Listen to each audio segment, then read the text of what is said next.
Welcome in, folks. This two-piece here today, two videos for me to react to. First one up here, Jensen, the big dog at Nvidia CEO, went on, spoke about Tesla yesterday in this video, went to speak about Nvidia, kind of the future, what's happening here.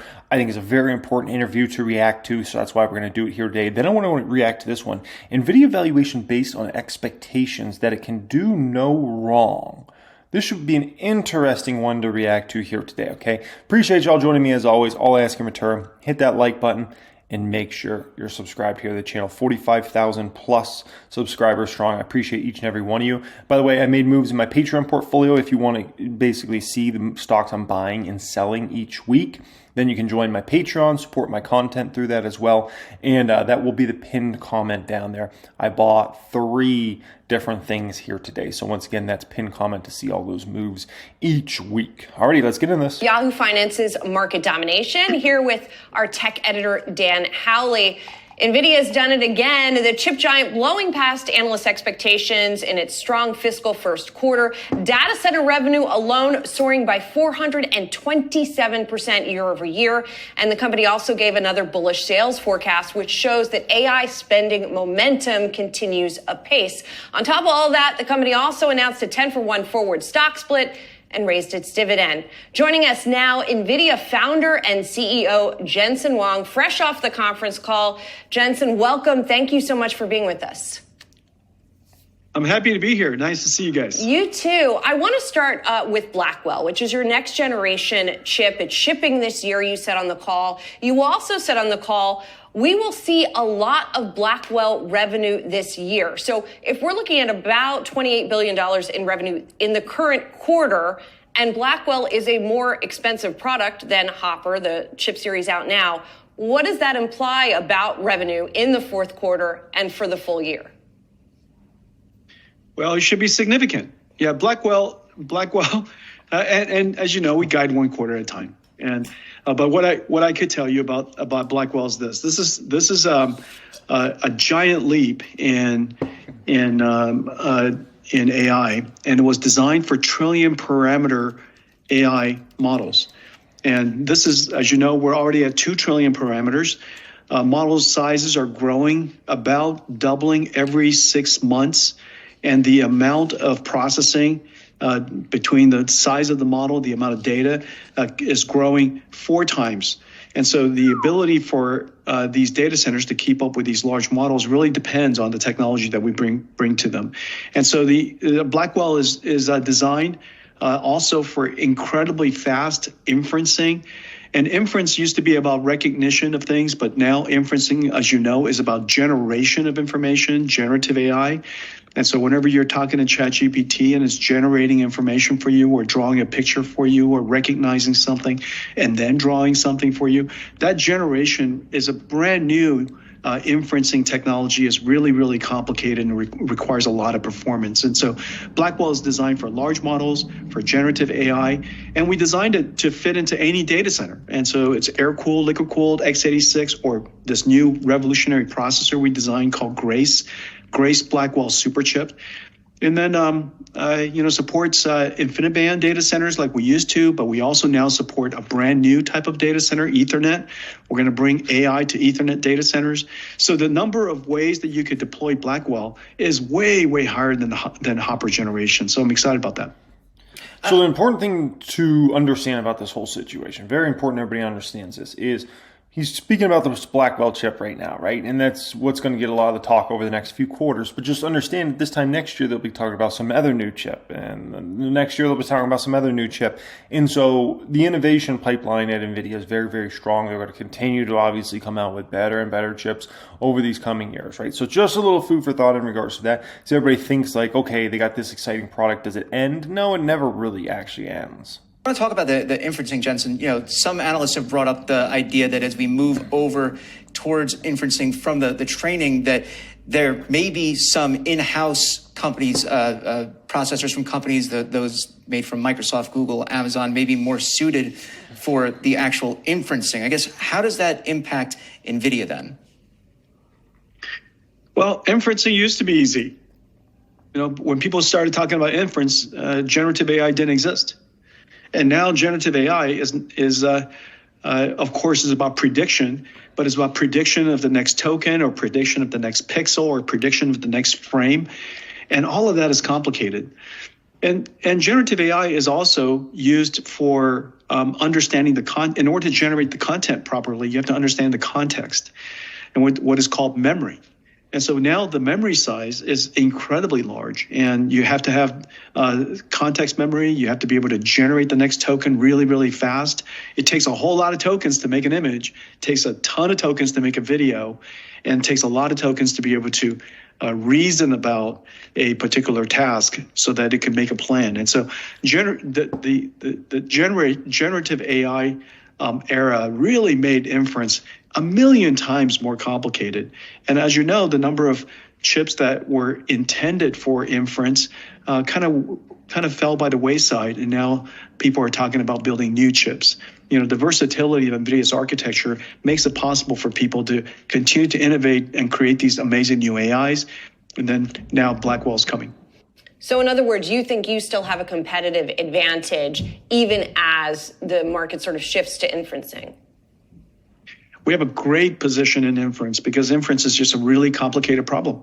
And the software stack is complicated. The type of models that people use is complicated. There's so many different types. It's going to be a giant market opportunity for us. The vast majority of the world's inferencing today, as people are experiencing in their data centers and on the web, vast majority of the inferencing today is done on NVIDIA. And so I expect that to continue. You said on the call a couple of times that you'll be supply constrained for both Hopper and then Blackwell chips well until next year because of the vast demand that's out there. What can you do about that? Are there any sort of levers you can pull to help increase supply? Hopper demand grew throughout this quarter. Hopper demand grew throughout this quarter. Boom, bear case. Absolutely decimated. You're done. You're done. You're done, bears. You're donezy. Oh my gosh. The fact that Hopper demand grew throughout the quarter, people said, oh, no one's going to care about Hopper now. No, Blackwell, blah, blah, blah. Oh my gosh. The bears, they keep trying to justify how they lose all this money in Nvidia. They lost 100%, then they lost another 100%, and another 100%, and another 100%. It's Blackwell. And so that kind of tells you how much demand there is out there. People want to deploy these data centers right now. They want to put our GPUs to work right now and start making money and start saving money. And so that demand is just so strong. It's really important to take a step back and realize that what we build is not a GPU chip. We call it Blackwell and we call it GPU, but we're really building AI factories. These AI factories have CPUs and GPUs and really complicated memory. The systems are really complicated. It's connected by NVLink. There's an NVLink switch. There's InfiniBand switches, InfiniBand NICs, and then now we have Ethernet switches and Ethernet NICs. And all of this connected together with this incredibly complicated spine called NVLink. And then the amount of software that it takes to build all this and run all this is incredible. So these AI factories are essentially what we build. We build it as a holistic unit, as a holistic architecture and platform, but then we disaggregate it so that our partners could take it and put it into data centers of any kind. And every single cloud has slightly different architectures and different stacks, and our stacks and our architecture can now deeply integrate into theirs, but everybody's a little different. So we build it as an AI factory. We then disaggregate it so that everybody can have AI factories. This is just an incredible thing, and we do this at very high volume. It's just very, very hard to do. And so every component, every part of our data center is the most complex computer the world's ever made, and so it's sensible that almost everything is constrained. Jensen, I want to ask about the cloud providers versus the other industries that you said are getting into the generative AI game or getting NVIDIA chips. You had mentioned that in comments in the actual release, and then we heard from CFO Colette Kress that 40%, mid 40% of data center revenue comes from those cloud providers. As we start to see these other industries open up, what does that mean for NVIDIA? Will the cloud providers kind of shrink, I guess, their share? And then will these other industries pick up where those cloud providers were? I expect them both to grow. Yeah. A couple of different areas, of course. The consumer internet service providers this last quarter, of course, big stories from Meta, the incredible scale that Mark is investing in. Llama 2 was a breakthrough. Llama 3 was even more amazing. They're creating models that are activating large language model and generative AI work all over the world. And so the work that Meta is doing is really, really important. You also saw Elon talking about the incredible infrastructure that he's building. And one of the things that's really revolutionary about the version 12 of Tesla's full self-driving is that it's an end-to-end generative model. And it learns from watching videos, surround video, and it learns about how to drive end to end and using generative AI, predict the path and the how to steer the how to understand and how to steer the car. And so the technology is really revolutionary, and the work that they're doing is incredible. So I gave you two examples. A startup company that we work with called. Listen. This is why Elon Musk and Tesla have the whole vision laid out. Okay, it's very important everybody understands this. If you're a truly really good safe driver, okay, on the road, why are you a really good safe driver? The reason being is not only are you able to react if something happens on the roadway that's unexpected, but you're able to predict what is likely going to happen. If you're truly a great driver, and there's probably some people watching us right now, you consider yourself a great driver, you've probably never been in an accident in your life that was ever your fault, right?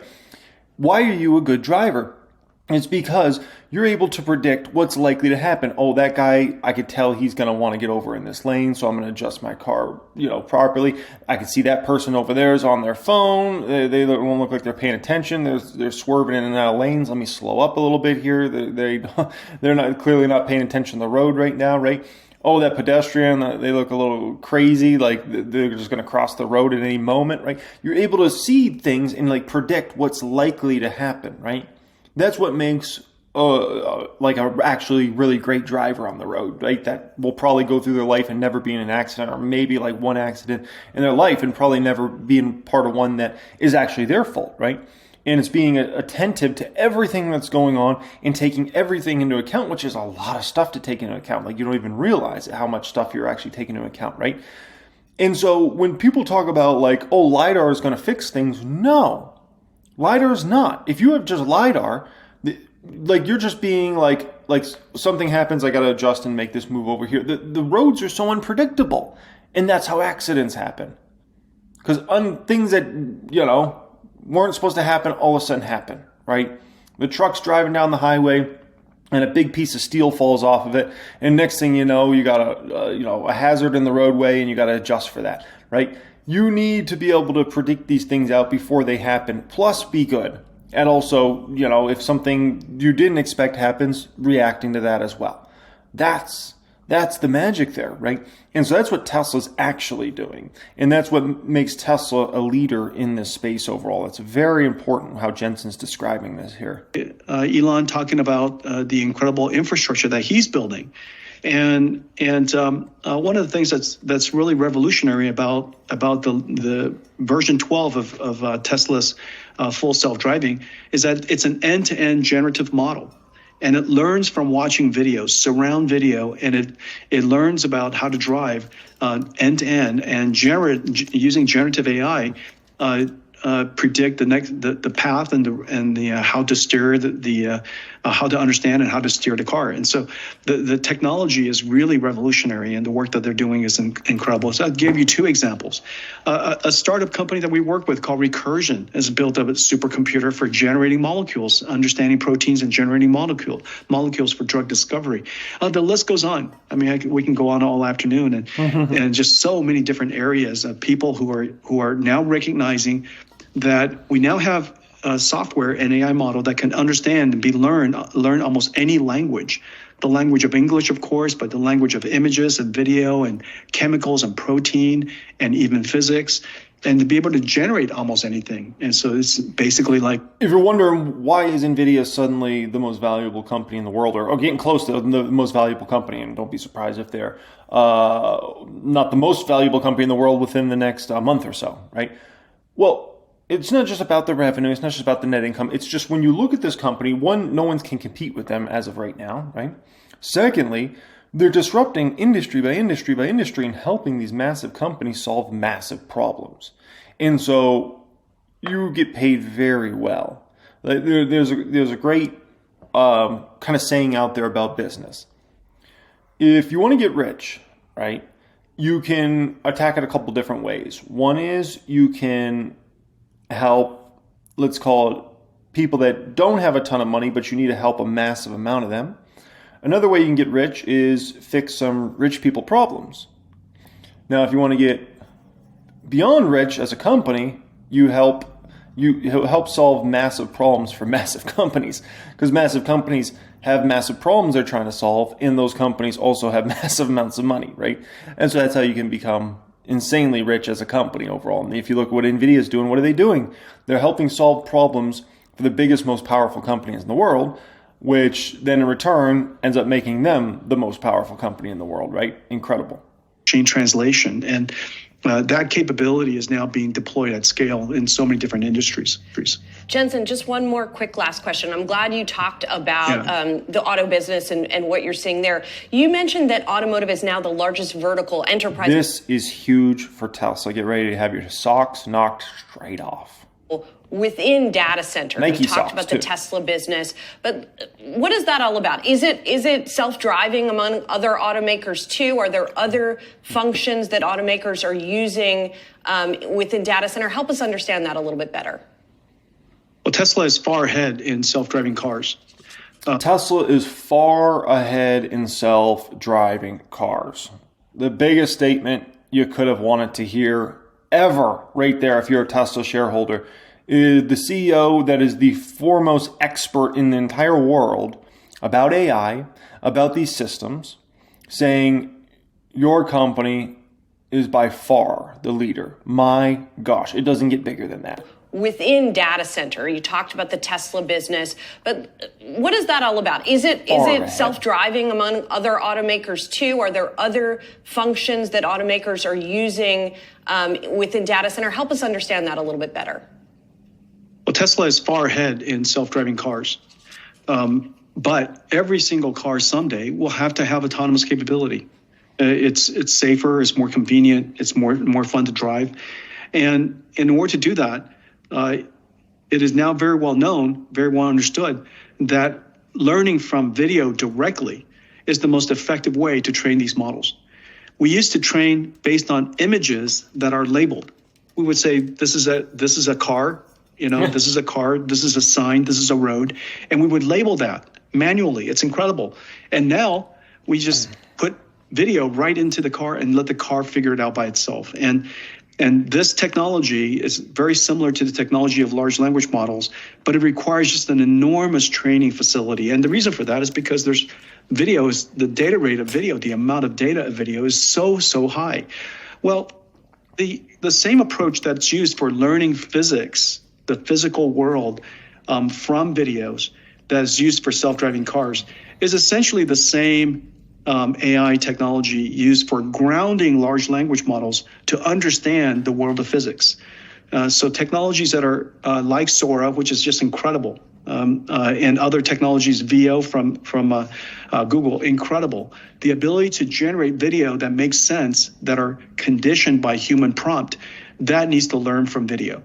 And so the next generation of AIs need to be grounded in physical AI, needs to understand the physical world. And the best way to teach these AIs how the physical world behaves is through video, just watching tons and tons and tons of video. And so the combination of this multimodality training capability is going to really require a lot of computing demand in the years to come.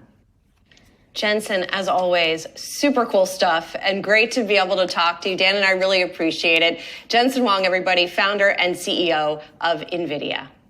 So great to see you guys. Thank you. Before we get into Nvidia valuation here, okay, in reacting to that video. I thought yesterday Tesla stock should have been up 5-10% on that news. I'll be completely honest with you guys. Like, the most powerful CEO in the world at the moment comes out and says your company is far ahead in this insane opportunity is so massive.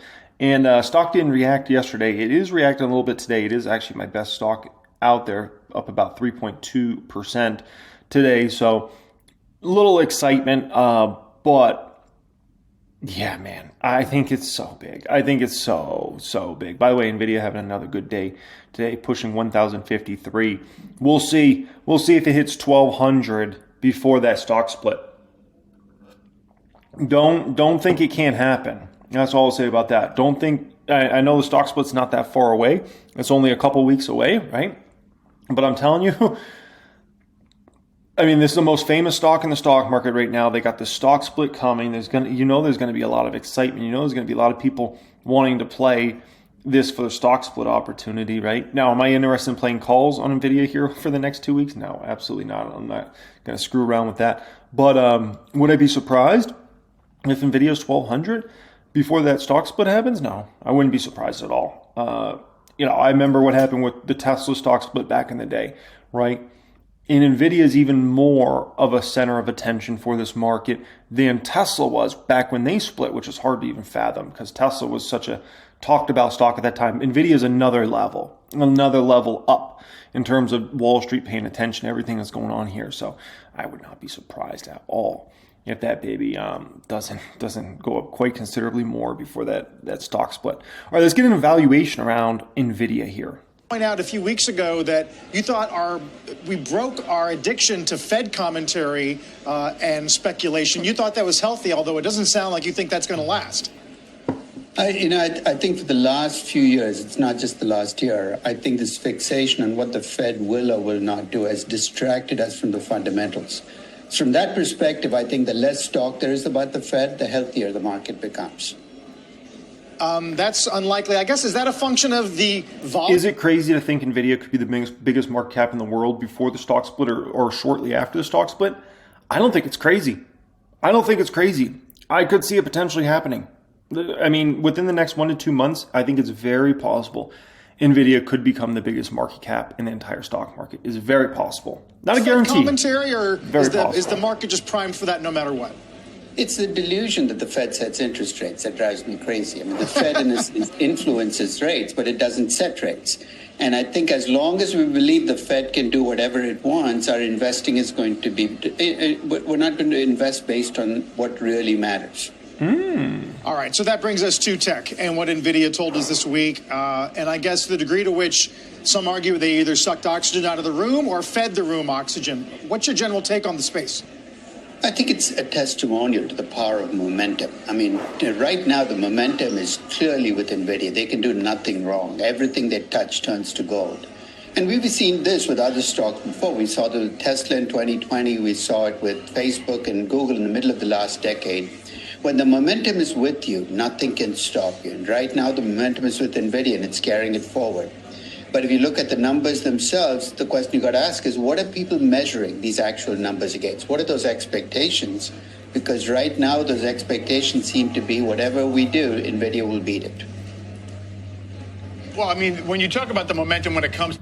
In all due respect, sir, yeah, that's because that's what they have been doing. Like, every time they say they're going to do a number, they come out and beat the number. Every time Wall Street comes up with their estimates, they beat those numbers. And they have been crushing them quarter after quarter after quarter after quarter. So, at some point that will stop, but it's not right now, right? NVIDIA, the momentum is actually in its business, right? In addition to it being in its stock. And so it seems as if, the market has been sort of dragged higher in terms of how much they can expect in revenue and earnings growth going into next year based on the order book and based on what they say about demand over supply. To me, the interesting question is, at $2.5 trillion of market cap, what is the stock discounting at this point in terms of longer-term growth rates? That's really the question. When all momentum has its source in something solid, in this case, NVIDIA's earnings and revenues have blasted through the roof. That said, though, at a $2.5 trillion market cap, you're building in an expectation that either the AI chip market is going to be $1 trillion, which it's not going to be. There's no way that the chip market alone, the AI market might be 2 or 3 trillion, but the chip market cannot be that big. Or you're building in the expectation that NVIDIA is going to find a couple of other really big markets to conquer over the next decade. Either way, I mean, it's clearly a possibility, but is it plausible? I don't think so. Outside of AI, that's not the right way to think about it at all. Not even close to being the right way to think about it. Let me show you how to actually think about a subject like this. All right, folks, so here's how you actually want to think about valuation in regards to stocks. And here's what you actually need to take into account. It can't just be feelings about, what if they, I think this market might be this much or it might not be this much. Like, you can't do that, okay? Here's how you actually have to do it. You have to look at forward P's, okay? Forward P is very important. That's taking the next, 12 months into account of what a company's expected to earn roughly net, right? Now, keep in mind when it comes to Nvidia, whatever forward P you see, right, which for 1000xstocks.com, we're taking it into account like analyst expectations on average, right? So analysts have been clearly wrong about Nvidia. So likely the forward P of Nvidia is considerably cheaper than whatever it says, right? And that goes for not just 1000x, but if you see forward P really anywhere out there, it's likely much lower than it says. Okay, so just a little food for thought in regards to that. Secondly, you've got to think about it in terms of what are the growth rates this company's putting up? What's the growth rates this company can continue to put up? So if we look at Nvidia, obviously they're growing at a ridiculous clip. They're growing triple digits on their top line, right?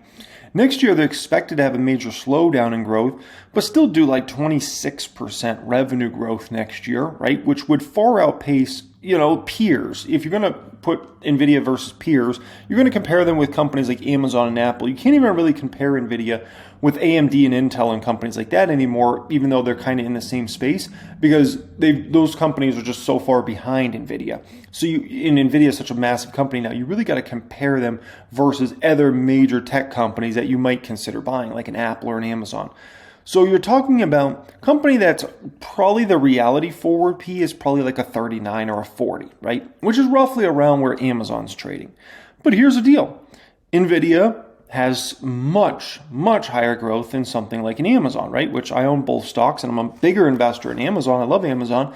But I do have to be honest, Nvidia is likely going to significantly outgrow Amazon revenue and EPS for the next 2 years, meaning this year and next year, okay, 2024 and 2025. And that's not even really a question in my mind, right?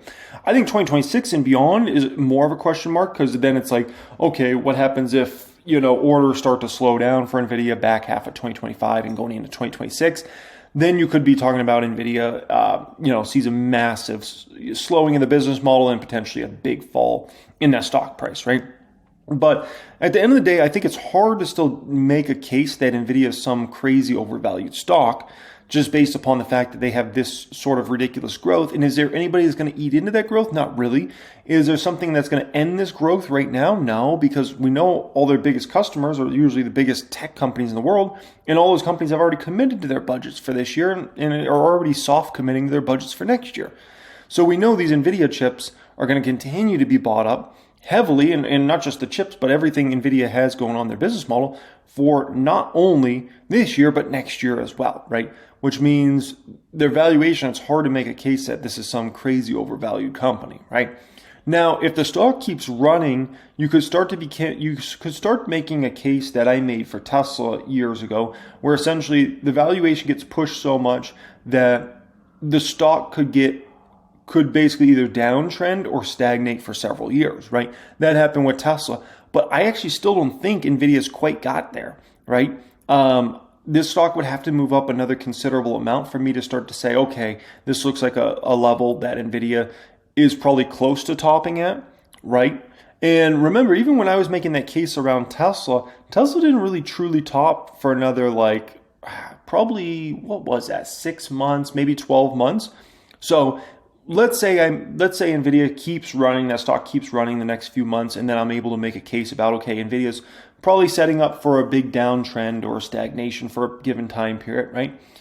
I mean, it could still be many months before that stock actually finally tops for real, right? Because when a stock finally really tops for real, that's an acknowledgement by kind of almost everybody in the investment community about, okay, this company's numbers are likely going to start. We've seen kind of the peak, or we're close to the peak, and the downtrend starts, right? But Nvidia's not there yet, right? They're going to get there, but they're not there yet. And so everybody's been trying to jump the gun on this and just been wrong again and again and again. That's how you actually got to think about valuation. Don't make it more complicated than what it should be.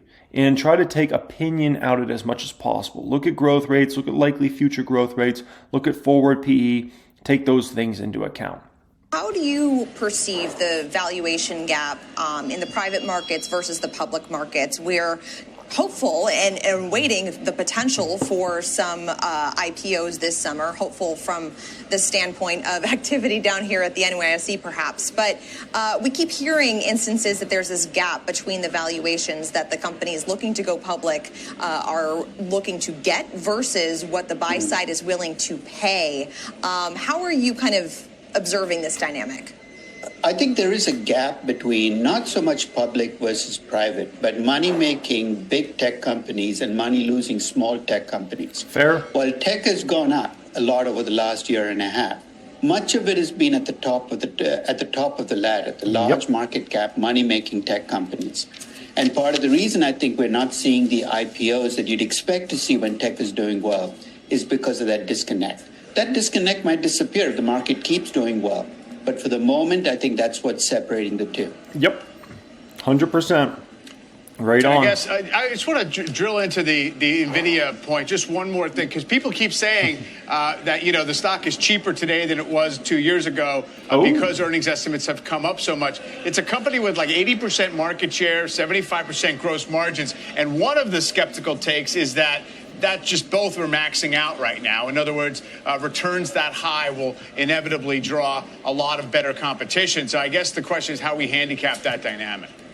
I think Nvidia is going to beat expectations in the short term because everything is based on 1 year revenues, 1 year earnings. The question is there enough boost, enough size in this market to keep it going as long as it has to justify the market cap? That's where I'm holding back because I think it will continue to beat expectations in the next quarter, maybe the next couple of quarters. But I think that's, there's a long-term game and a short-term game, and it depends on which one you're playing with Nvidia. Yeah, so I agree with that gentleman on a lot, but I don't agree with him in terms of trying to think you can call how big a market will be or won't be, right? And you just look at it. I mean, we could just go company by company, and I bet you if we've been back 20 years ago, people didn't think like I was that realistic. If you ask like masses of Wall Street folks, like, where do you think this company will be? I bet you they didn't really think. Like, if we went back 20 years ago, 25 years ago, did people really think Amazon would be as big of a company, like a multi-trillion-dollar company? No. Okay. If they did, everybody would have been buying that stock, right? Did anybody really think Starbucks would have tens of thousands of coffee shops 20, 25 years ago? No, right? Like you could just go industry by industry and assume like you could call how big that industry is going to be or not. But at the end of the day, it's not even worth trying to do, right? It's not even worth trying to do. Like, you could have thought Apple had topped, back in 2010 or 2012. Like, it was such a big market cap. It was such a big company. Like, there's no way they could grow even bigger. And then they did it. Right? New opportunities emerged for the company. So that's the one thing I'll push back on there. Don't think, you can necessarily call how big a market's going to be or not, because, these great companies, they grow far bigger and their markets grow far bigger than we ever thought was possible, right? I mean, there was a day, heck, when I was in high school, Starbucks, for instance, right? Which, by the way, is a very hated stock at the moment. But Starbucks, a great example. When I was in high school, Starbucks was known as like a place you went if you were feeling really good about yourself for like a special occasion or something like that. Like every once in a while, my mom and I would go to Starbucks and get a Frappuccino. And I had a friend in high school. His dad was a realtor, and he made really good money back in those days in Arizona. This is like, we're talking like the height of the housing bubble. This is like, oh gosh, what years was that? It was like 05, right? 06. And sometimes, you know, if he ever gave me a ride in their nice Escalade, we go to Starbucks, right? That was a type of place, but you never thought about Starbucks by anything other than like, oh, higher income earners drink this thing, or like it's like for special occasions or things like that. And obviously, we know what Starbucks became.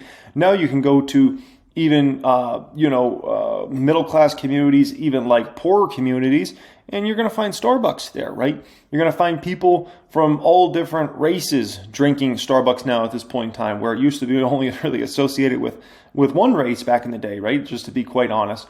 And so, you know, these markets change over time. Great companies, they get far bigger than you ever expected. Their markets grow far bigger than you ever expected. And, 20 years later, it's easy to say, or 10 years later, it's easy to say, oh, yeah, I saw that coming. But how many people really did, right? So, these are just all things to take into account, okay? Chipotle. I mean, go back 15 years ago.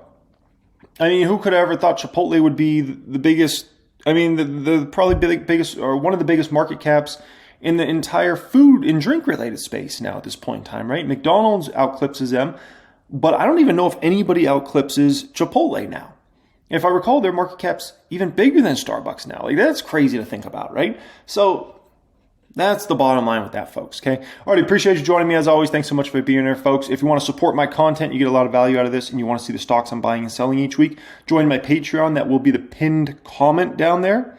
If you want to apply to join 1000xstocks.com, my personal program, then go to 1000xstocks.com and you can fill out an application there, and we'll see if we can get you in there maybe next week or so. Right now in the background, we're working on adding a bunch of new metrics here, as well as we're also working on hopefully getting transcripts, conference call transcripts added in, and we're also working on hopefully getting SEC filings in here as well. So we're working on a lot of stuff behind the background right now and trying to get it all fit in here and working properly and things like that. So it's a whole process, but man, it's pretty awesome what's going on here so far. So and it's one of those products that if you're interested in getting in, you want to get in sooner rather than later, because as we add more and more stuff, we're going to go up on price for future people down the road, obviously, right? So, and whenever somebody joins, we always kind of grandfather you in. So that's a good thing about that. All right, guys, much love as always. Appreciate you joining me, and have a great day.